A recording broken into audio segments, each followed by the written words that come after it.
বাংলাকে পাকিস্তানের সঙ্গে জুড়ে দিতে চেয়েছিল। ডক্টর শ্যামাপ্রসাদ মুখোপাধ্যায়ের নেতৃত্বে হিন্দু বাঙালির তৎকালীন আন্দোলন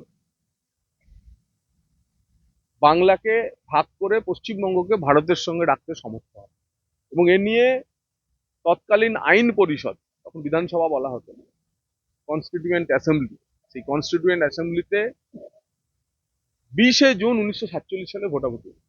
সেই ভোটাভুটিতে পশ্চিমবঙ্গের সমস্ত দলমত নির্বিশেষে সমস্ত হিন্দু আইন পরিষদের সদস্যরা পশ্চিমবঙ্গকে ভারতের সঙ্গে রাখার দাবি করেছিলেন, এবং সম্ভবত একমাত্র সেটি জায়গা যেখানে রতনলাল ব্রাহ্মণ, জ্যোতি বসুর মতো বামপন্থী নেতা এবং জনসংঘের নেতারা একযোগে ভোট করেছে।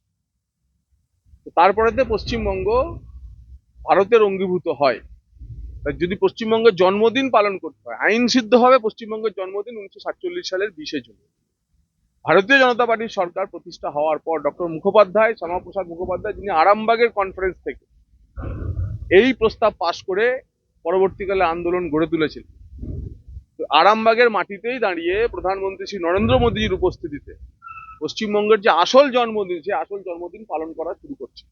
তো প্রধানমন্ত্রী শ্রী নরেন্দ্র মোদীজি আরামবাগের মাটি থেকেই সারা দেশের জন্য চাষিদেরকে পিএম কিষাণ নিধির বার্ষিক যে তিনি ইনপুটসের সহায়তার জন্য যে সহায়তা প্রদান করেন, এটা আরামবাগের মাটি থেকে করবেন আগামী 20 জুন।